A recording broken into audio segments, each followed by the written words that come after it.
There are places on Earth where the ground rises so high that it pierces the clouds themselves, where stone becomes a stairway and the air grows thin and cold and impossibly clear. These are not merely geological formations, the result of tectonic pressure and the patient work of millennia. To the people who have lived in their shadows, who have climbed their slopes and left offerings on their peaks, these towering masses of rock and ice have always been something far more profound.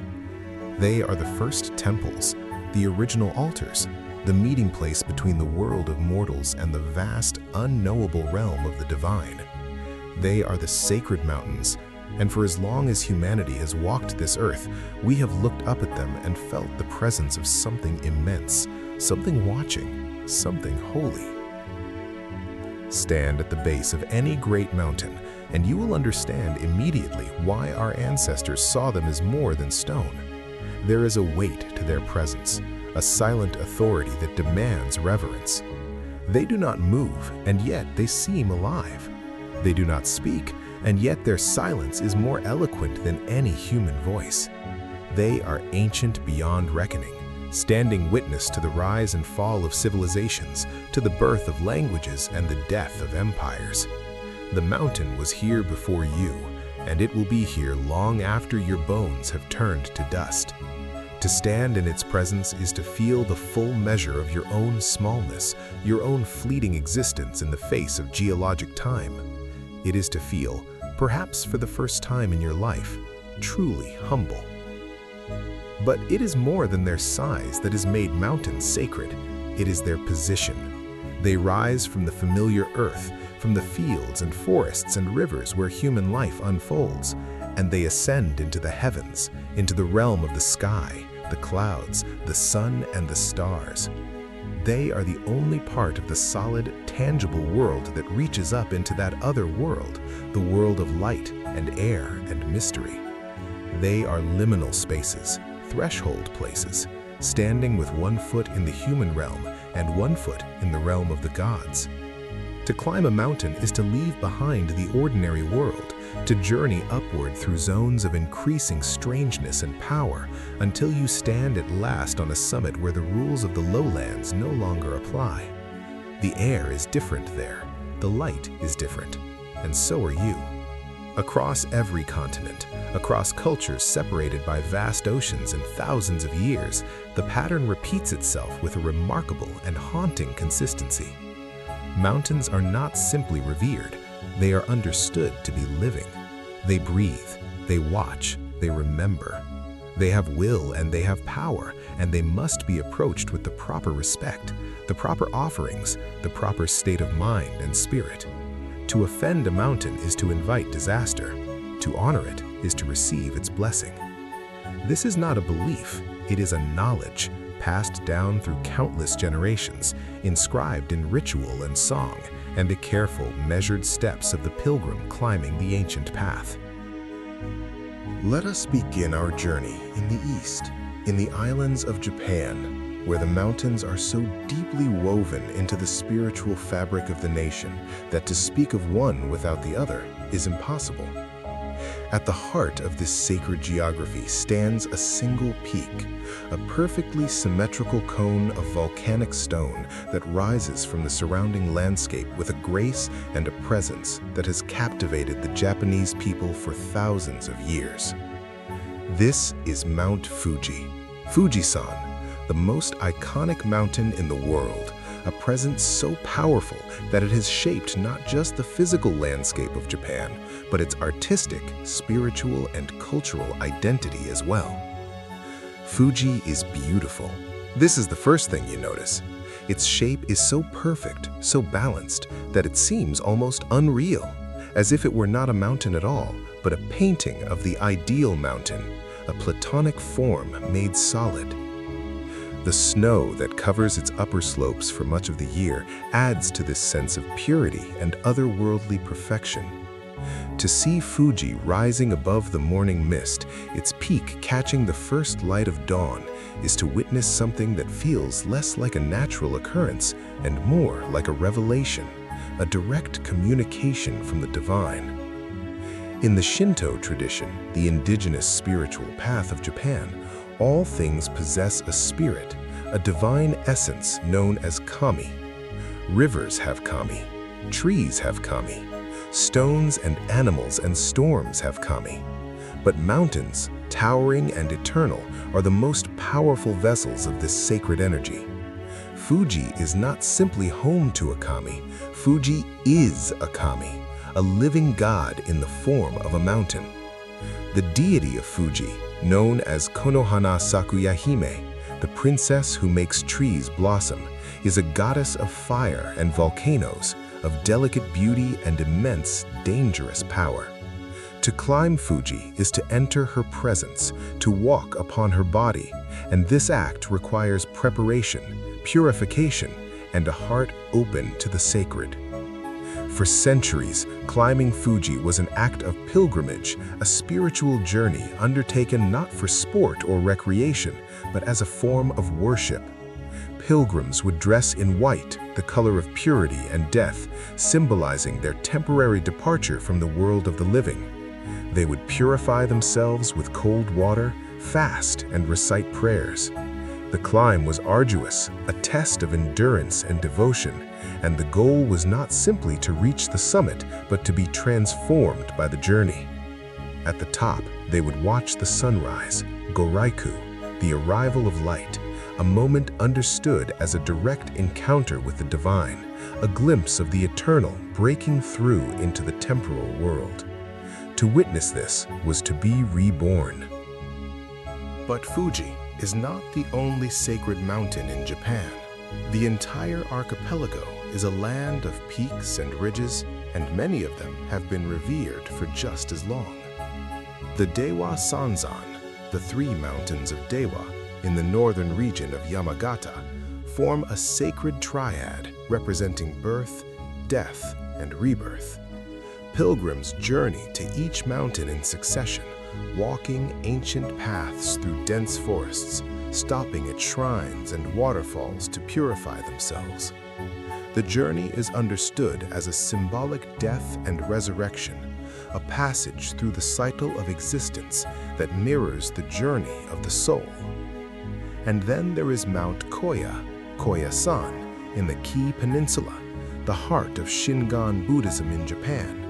This mountain is not a single peak, but a vast plateau surrounded by 8 mountains arranged in the shape of a lotus flower, the symbol of enlightenment. It was here, in the year 816, that the monk Kukai, later known as Kobo Daishi, established a monastic community that would become one of the most important centers of Buddhist learning and practice in all of Asia. Koyasan is a place of profound stillness, a landscape of ancient cedar trees and weathered stone lanterns, of incense smoke drifting through the mist. It is a place where the boundary between life and death feels especially thin. The vast necropolis of Okunoin, a forest cemetery containing the graves and memorials of hundreds of thousands of people, stretches for kilometers along a path lit by moss-covered stone lanterns. At its heart is the mausoleum of Kobo Daishi himself, who is believed to be not dead, but resting in eternal meditation, awaiting the arrival of the future Buddha.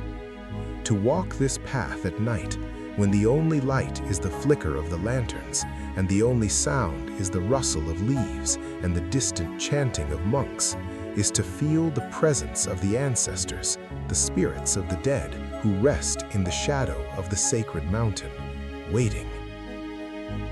From Japan, we journey west, across the Sea of Japan and the vast expanse of the Asian continent to a land where the mountains are not merely sacred, but are understood to be the very pillars that hold up the heavens. This is China, a civilization whose relationship with mountains is as old as its written history, and whose mountains have been the site of emperors' rituals, hermits' retreats, and pilgrims' devotions for thousands of years. In the cosmology of ancient China, the world was understood as a carefully balanced system. a harmony of opposites and complementary forces. Heaven above, earth below, and between them, connecting the two, the sacred mountains. These were not just symbols, they were functional, necessary parts of the cosmic architecture. Without the mountains, the sky would fall, the earth would collapse, and the entire order of existence would come undone. To maintain this balance, to ensure the continued stability of the world, the mountains had to be honored, and this duty fell to the emperor, the Son of Heaven, whose mandate required him to perform rituals of sacrifice and obeisance at the most important peaks. The 5 great mountains, the Wu Ye, were the most sacred of all. Each one was associated with a cardinal direction and an element, and each one was a nexus of spiritual power.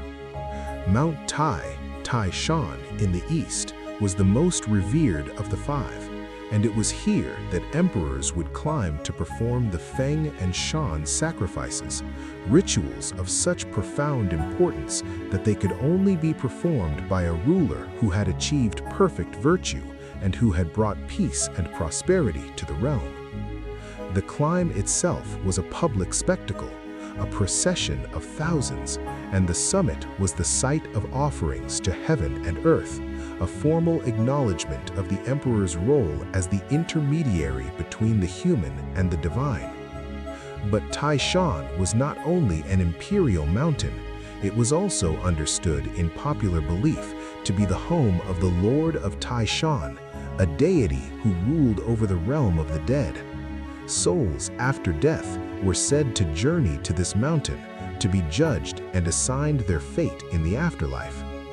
This dual role, as both a site of imperial ritual and a gateway to the underworld, speaks to the mountain's immense power, its position at the very center of life and death, of order and chaos. The other 4 mountains of the Wu Ye, Huashan in the west, Hangshan in the south, another Hangshan in the north, and Songshan in the center, each had their own distinct character and their own history of devotion. Huashan, with its narrow ridges and sheer cliffs, became a site of Taoist practice, a place where hermits and seekers of immortality would retreat to meditate and refine their qi, their life energy, in the hope of transcending the mortal realm. To visit Huashan today is to walk paths carved into vertical rock faces, to cling to chains bolted into stone, and to feel the dizzying drop on either side, a constant reminder of the mountain's power and the fragility of human life. But the sacred mountains of China are not limited to the Wu Yu. There are also the 4 sacred Buddhist mountains, each associated with a different bodhisattva, an enlightened being who has delayed their own final liberation in order to help others achieve enlightenment. Mount Wutai in the north is the home of Manjushri, the bodhisattva of wisdom. Mount Emai in the west is the home of Samantabhadra, the bodhisattva of practice and meditation. Mount Jihua in the east is the home of Ksitigarbha, the bodhisattva who vows to save all beings from hell. And Mount Putu, an island mountain in the east, is the home of Guanyin, the bodhisattva of compassion, the most beloved and widely worshipped deity in all of Chinese Buddhism. These mountains are pilgrimage sites, places where devotees journey not to conquer a peak, but to walk a sacred path, to visit temples and shrines, to light incense and chant sutras, and to feel the presence of the bodhisattva whose compassion and wisdom permeate the very stone and trees. The journey is an act of devotion, a physical manifestation of the spiritual path, and the mountain itself is understood as a mandala, a sacred diagram of the cosmos, with the summit representing the highest state of enlightenment. From the ancient peaks of China, we turn south and west, crossing high plateaus and deep valleys until we arrive at a land where the mountains are so immense, so overwhelming in their scale, that they seem to belong not to the earth, but to another realm entirely. This is the Himalayas, the roof of the world, a wall of ice and stone that stretches for thousands of kilometers, separating the Indian subcontinent from the Tibetan plateau. Here, in the thin, cold air of the highest places on earth, the sacred and the sublime become one. At the heart of this vast mountain range, both geographically and spiritually, stands a single peak. It is not the highest mountain in the world, not even close, but it is the most sacred. This is Mount Kailash, a mountain so holy that it is revered by not one, but 4 major religions: Hinduism, Buddhism, Jainism, and the ancient bone tradition of Tibet. To look upon Kailash is to see a mountain that seems designed by a divine hand. Its shape is almost perfectly pyramidal, its 4 faces aligned with the cardinal directions, and its summit is often capped with a permanent crown of snow and ice that glows in the high-altitude sunlight like a beacon. In Hindu cosmology, Kailash is not merely a sacred site. It is the home of Lord Shiva, one of the principal deities of Hinduism, the god of destruction and transformation, of meditation and asceticism. Shiva is said to sit in eternal meditation on the summit of Kailash, his third eye closed, his body covered in ash, his mind absorbed in the infinite. His consort, Parvati, the goddess of love and devotion, sits beside him, and together they embody the union of the masculine and the feminine, of the static and the dynamic, of the eternal and the temporal. To Hindus, Kailash is the axis mundi, the center of the universe, the point around which all of creation revolves. For Buddhists, Kailash is the earthly manifestation of Mount Meru, the cosmic mountain at the center of Buddhist cosmology, the peak around which the sun, the moon, and the stars orbit. It is the home of the Buddha Demchok, a wrathful deity whose fierce appearance conceals a heart of boundless compassion. To circumambulate Kailash, to walk the 52-kilometer path around its base, is to perform a kora, a ritual that purifies negative karma, brings merit, and draws the pilgrim closer to enlightenment. Tibetan Buddhists believe that a single circuit of the mountain erases the sins of one lifetime. 108 circuits, they say, brings immediate enlightenment. For Jains, Kailash is the site where Rishabhadeva, the first of the 24 Tirthankaras, the great teachers and spiritual victors of Jainism, attained liberation, moksha, freedom from the cycle of birth and death.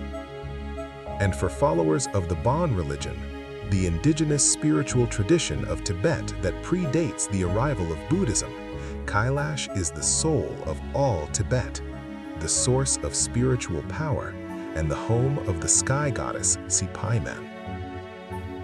What is remarkable is that despite the deep reverence with which Kailash is held, it has never been climbed. Not in the modern era, not in ancient times, not ever. This is not because the mountain is technically impossible to ascend. Other mountains in the Himalayas, far higher and more challenging, have been summited many times. Kailash remains unclimbed because it is understood as a sacred law. To climb Kailash would be an act of profound desecration, a violation of the divine. The mountain is not a challenge to be conquered. It is a god to be worshipped. The Chinese government, which controls the region, has on several occasions received requests from mountaineering expeditions seeking permission to climb Kailash. Each time the answer has been the same: no. The mountain is closed. The mountain is holy, and the mountain will remain untouched.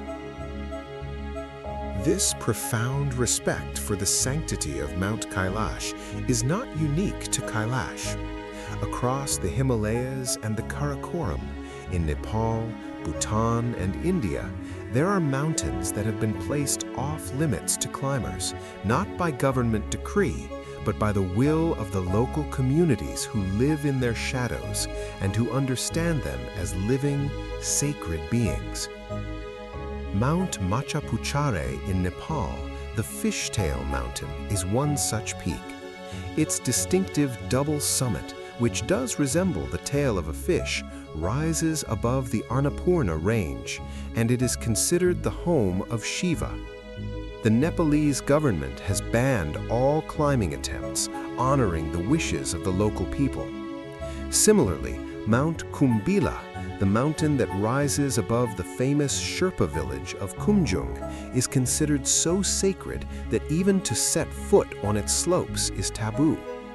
The Sherpa people, whose own name means people of the East, have lived in the shadow of the world's highest peaks for centuries, and their relationship with the mountains is one of deep respect and reciprocity.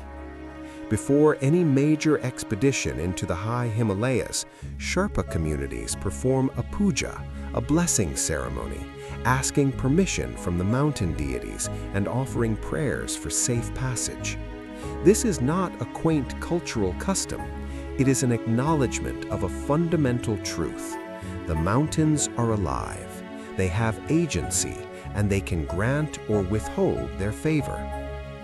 From the icy heights of the Himalayas, we descend and journey north across the plateau of Tibet until we reach another land where mountains dominate the landscape and the spiritual imagination. This is Mongolia, a vast, wind-swept country of endless steppes and sudden dramatic ranges, where the old shamanic traditions have never been fully extinguished, and where mountains are still understood as the dwelling places of spirits, ancestors, and the eternal blue sky itself. The highest and most sacred mountain in Mongolia is Burkhan Khaldan, a peak in the Khenti range in the northeast of the country. This mountain holds a unique place in both the spiritual and the historical consciousness of the Mongolian people, for it is believed to be the birthplace and the burial site of Genghis Khan, the founder of the Mongol Empire, the man who united the nomadic tribes and forged the largest contiguous land empire the world has ever known. According to the secret history of the Mongols, the oldest surviving literary work in the Mongolian language, the young Temujin, as Genghis Khan was known before he took his title, fled to Burkhan Khaldan to escape his enemies. He hid in the forests on the mountain slopes, and when his pursuers passed by without finding him, he understood that the mountain had protected him, that the spirits of the place had granted him sanctuary. From that day forward, he revered Burkhan Khaldan as a sacred mountain, and he commanded that offerings be made there, that prayers be said, and that the mountain be honored as the source of his power and his destiny. When Genghis Khan died in 1227, his body was taken in a great funeral procession, and the location of his burial has remained one of history's greatest mysteries. But Mongolian tradition holds that he was laid to rest on the slopes of Burkhan Khaldan, the mountain that had protected him in his youth.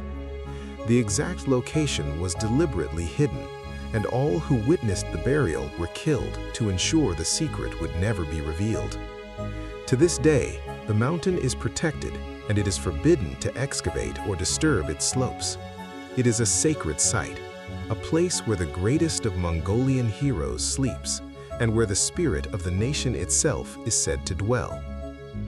The worship of mountains in Mongolian tradition is closely tied to the practice of shamanism and the veneration of ovos, sacred cairns made of stones and wood that are erected on mountain passes and hilltops. When travelers pass by an ovo, they stop, they add a stone to the pile, they walk around it 3 times in a clockwise direction, and they offer prayers and small gifts, asking for a safe journey and the blessing of the mountain spirits. This practice continues to this day, a living tradition that connects the modern Mongolian people to their ancestors and to the land they have always called home. From the steppes of Mongolia, we journey west, across deserts and ancient trade routes until we reach the Near East, the cradle of some of the world's oldest civilizations and the birthplace of three great monotheistic religions. Here, the mountains take on a different significance. They are not gods themselves, as they are in the animistic traditions of Asia, but they are the places where God, singular and transcendent, chooses to reveal himself, to speak to his prophets, and to deliver his law. The most famous of these mountains is Mount Sinai, known in Hebrew as Har Sinai and in Arabic as Jabal Musa, the mountain of Moses. According to the book of Exodus, it was on this mountain that Moses, the great prophet and lawgiver of the Israelites, encountered God in the form of a burning bush, a bush that was on fire but was not consumed. It was here that God revealed his name, I am who I am, and commanded Moses to lead the Israelites out of slavery in Egypt. And it was here, after the Exodus, after the crossing of the Red Sea and the long journey through the wilderness, that Moses climbed the mountain once more and received the 10 Commandments, the covenant between God and his people, inscribed on 2 tablets of stone. The Sinai narrative is foundational to Judaism, Christianity, and Islam, and the mountain itself has been a pilgrimage site for thousands of years. The traditional identification of Mount Sinai is with Jabal Musa in the southern Sinai Peninsula, a rugged, barren peak that rises from a landscape of red granite and wind-scoured stone. At its base is St. Catherine's Monastery, one of the oldest continuously operating Christian monasteries in the world, founded in the 6th century and home to a priceless collection of ancient manuscripts and icons. Pilgrims climb the mountain at night, following a path of stone steps built by monks centuries ago so that they can reach the summit in time to witness the sunrise. The experience is one of profound stillness and awe, a reminder that this is the place where, according to tradition, the voice of God himself was heard, where the divine law was given, and where the course of human history was forever altered. But Sinai is not the only sacred mountain in the biblical tradition. Mount Zion in Jerusalem is the site of the temple, the holiest place in Judaism, the dwelling place of God's presence on earth. Mount Carmel on the coast of Israel is where the prophet Elijah confronted the prophets of Baal, calling down fire from heaven to prove the power of the one true God. And Mount Ararat, a snow-capped peak on the border of modern-day Turkey and Armenia, is identified in the book of Genesis as the resting place of Noah's Ark after the Great Flood, the place where humanity made a new beginning. In Islamic tradition, mountains also play a central role in the story of Revelation. It was in a cave on Mount Hira, near the city of Mecca, that the Prophet Muhammad received the first revelation of the Quran from the angel Gabriel. The experience was overwhelming, terrifying, and transformative, and it marked the beginning of Islam, a new covenant between God and humanity. Muslims continue to visit Mount Hira as a place of pilgrimage and reflection, climbing the steep path to the cave to pray and to remember the moment when the word of God was first spoken to the prophet. From the deserts of the Near East, we journey north and west across the Mediterranean Sea to the ancient world of Greece, a land of olive groves and marble temples where philosophy and democracy were born, and where the gods walked the earth in forms that were recognizably, almost intimately human. In Greece, the sacred mountains were not abstract concepts or distant peaks to be climbed on pilgrimage. They were the homes of the gods, the actual physical locations where Zeus and Hera, Apollo and Athena lived, feasted, and watched over the affairs of mortals. The most famous of these is Mount Olympus, the highest mountain in Greece, a massive, cloud-wrapped massif that rises from the plains of Thessaly. To the ancient Greeks, Olympus was not merely sacred, it was the palace of the gods, the throne room of Zeus, the king of the gods, the wielder of the thunderbolt. The summit was understood as the divine realm, a place where mortals could not go, and where the gods held their councils, decided the fates of kingdoms, and dispensed justice and wrath in equal measure. The gods of Olympus were not distant, abstract beings. They were personalities with desires and jealousies and flaws, and their mountain home was a reflection of this. It was a place of grandeur and beauty, but also of intrigue and conflict. The myths are filled with stories of the gods descending from Olympus to meddle in human affairs, to fall in love with mortals, to aid their favorites in battle, and to punish those who offended them. And yet, despite their constant interaction with the human world, Olympus itself remained apart, shrouded in clouds, inaccessible, a symbol of the vast gulf between gods and men. But Olympus was not the only sacred mountain in the Greek world. Mount Parnassus, north of Delphi, was sacred to Apollo, the god of music, prophecy, and the sun. It was here that the Muses, the 9 goddesses of the arts and sciences, were said to dwell, and it was from the slopes of Parnassus that the sacred spring of Castalia flowed, whose waters were believed to grant poetic inspiration. Delphi itself, at the foot of Parnassus, was the site of the most important oracle in the ancient world, the place where the Pythia, the priestess of Apollo, would enter a trance and speak the words of the god, offering cryptic prophecies to kings and commoners alike. And then there is Mount Ida on the island of Crete, a mountain steeped in myth and mystery.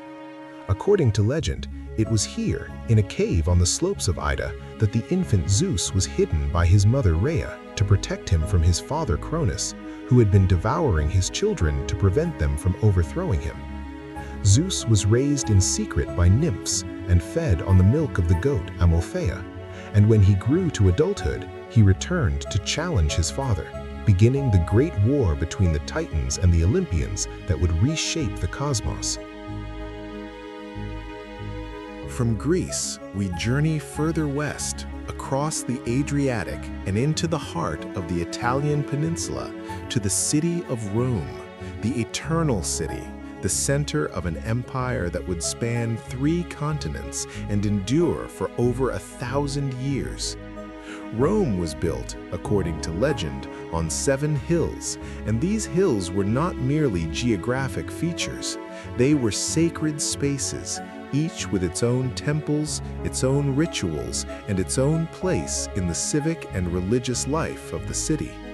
The Capitoline Hill, the smallest but the most important of the 7, was the site of the temple of Jupiter Optimus Maximus, Jupiter the best and greatest, the king of the Roman gods and the protector of the Roman state. This temple was the center of Roman religious life, and it was here that triumphal processions would culminate, with victorious generals ascending the hill to offer sacrifices and give thanks to Jupiter for their victories.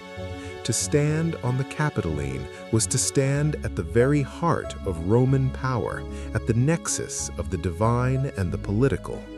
But Rome's relationship with mountains extended beyond its own hills. The Romans, practical and pragmatic as they were, understood mountains as strategic assets, as natural fortifications, as sources of water and timber, and as the homes of the gods of the conquered peoples they absorbed into their empire. When Rome expanded into the Alps, the Romans encountered the Celtic and Germanic tribes who worshipped the mountains as deities, and Roman engineers built roads through mountain passes that had been considered impassable, demonstrating Roman power and Roman will. Yet even as they conquered, the Romans paid their respects, erecting altars and shrines at high passes, making offerings to the local mountain gods to ensure safe passage and to avoid their wrath. From the classical world of the Mediterranean, we cross the Atlantic and journey to the Americas, to lands where mountains have been sacred for thousands of years, long before the arrival of European explorers, long before the word sacred was ever translated into Spanish or English. Here, in the Andes, the Rocky Mountains, and the volcanic ranges of Mesoamerica, indigenous peoples have maintained an unbroken relationship with the peaks, a relationship that continues despite centuries of colonization and forced conversion to this very day. In the Andes, the longest mountain range in the world, stretching along the entire western edge of South America, the indigenous Quechua and Aymara peoples have always understood the mountains as apus, powerful spirits, protectors, and ancestors. The apus are not distant gods. They are immediate, present, and intimately involved in the daily lives of the people. They control the weather, they provide water from their glaciers, they grant fertility to the fields, and they watch over the communities that live on their slopes. To live in the Andes is to live in constant relationship with the apus, to make offerings of coca leaves and alcohol, to ask for permission before planting or building, and to seek their blessing for every major undertaking. The highest and most powerful of the apus vary by region, but they all command profound respect. In the Cusco region of Peru, Ausangate is revered as one of the most powerful mountain spirits, and the annual pilgrimage to the glaciers on its slopes, known as the Koyur Riti Festival, is one of the largest indigenous religious gatherings in South America. Tens of thousands of people make the journey, many walking for days to reach the sacred site, to dance, to pray, and to collect ice from the glaciers, which is believed to have healing properties. The festival is a blend of pre-Columbian tradition and Catholic symbolism, a testament to the resilience and adaptability of indigenous belief. In the Inca Empire, which dominated the Andes for centuries before the Spanish conquest, mountains were not just sacred, they were integral to the structure of the state. The Inca understood their empire as a network of sacred sites connected by invisible lines of spiritual power, and the most important of these sites were the high peaks. The Inca practiced capacocha, a ritual in which children, carefully chosen and prepared, were taken to the summits of the highest mountains and sacrificed as offerings to the apus and to Inti, the sun god. The discovery of mummified remains of these children on peaks like Yuyayaco at over 6,700 meters has provided a haunting glimpse into this practice and has raised profound ethical questions about how we interpret and honor the beliefs of the past. From the Andes, we journey north to the volcanic landscapes of Mesoamerica, where the Aztec and Maya civilizations built their cities in the shadow of smoking mountains, and where the mountains themselves were understood as both life-givers and destroyers. Popocatépetl and Iztaccíhuatl, the two great volcanoes that dominate the Valley of Mexico, are at the center of one of the most beloved myths of the Aztec people. Popocatépetl, the smoking mountain, and Iztaccíhuatl, the white woman, were once, according to legend, a warrior and a princess who loved each other deeply. When Popocatépetl was sent to war, Iztaccíhuatl was falsely told that he had died, and she died of grief. When Popocatépetl returned and found her dead, he carried her body to the mountains and laid her to rest, and then he knelt beside her with a smoking torch, vowing to watch over her forever. The gods, moved by his devotion, transformed them both into mountains, where they remain to this day. Iztaccíhuatl lying in repose, her form resembling that of a sleeping woman, and Popocatépetl still smoking, still watching, still mourning. And finally, we arrive at a mountain that holds a unique place in the modern imagination, a mountain that has become a symbol of indigenous resistance, of the power of the earth itself to speak, and of the deep connection between a people and their sacred land. This is Mauna Kea on the Big Island of Hawaii, the tallest mountain in the world when measured from its base on the ocean floor to its summit. Mauna Kea is considered the most sacred site in native Hawaiian culture, the home of the gods, the meeting place of earth and sky, and the realm where only the highest chiefs and priests were permitted to go. In recent years, Mauna Kea has become the center of a profound conflict. Its summit, because of its high altitude, clear skies, and lack of light pollution, is one of the best places on Earth for astronomical observation, and it is home to some of the world's most powerful telescopes. But the construction of these observatories has been opposed by many native Hawaiians, who see it as a desecration of their most sacred place, a continuation of the colonial disregard for indigenous beliefs and indigenous sovereignty. The protests at Mauna Kea have drawn international attention, and they have raised urgent questions about whose voice matters when it comes to sacred sites, about the relationship between science and spirituality, and about what we owe to the mountains and to the people who have always understood them as holy. To understand why humans have always believed that mountains are living, watching, and holy, we must return to the beginning, to the simple, undeniable experience of standing at the base of a great peak and looking up. In that moment, something shifts inside us. We feel small, yes, but not diminished. We feel connected to something larger than ourselves, something that existed long before we were born and will continue long after we are gone. We feel the presence of the sacred, not as an abstract concept, but as a palpable reality, as real as the stone beneath our feet and the wind on our face. Mountains are living because they are part of the living earth, because they breathe with the winds that sweep across their slopes, because they are born from fire and shaped by ice, because they provide water to the valleys below and shelter to the creatures that dwell in their forests. Mountains are watching because they tower over us, because their peaks catch the first light of dawn and the last light of dusk, because they see the movements of the seasons, the migrations of birds, the rise and fall of civilizations. And mountains are holy because they are the places where we go to encounter the divine, to leave behind the noise and distraction of the ordinary world, and to stand in silence, in awe, in the presence of something vast and eternal. In our modern world, it is easy to forget this. We have mapped every mountain. We have measured their heights to the centimeter.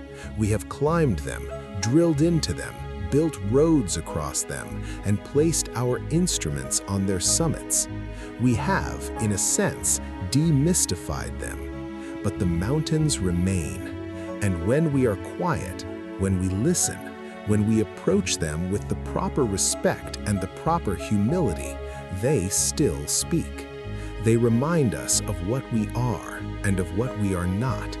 They teach us about time, about patience, about the limits of our power and the vastness of the world. They offer us, if we are willing to receive it, a gift, the gift of perspective, the gift of reverence, the gift of knowing that we are part of something immeasurably larger than ourselves. And so the pilgrims continue to climb. The offerings are still left at the high passes, the prayers are still spoken at the summit, and the mountains, silent and eternal, continue to watch.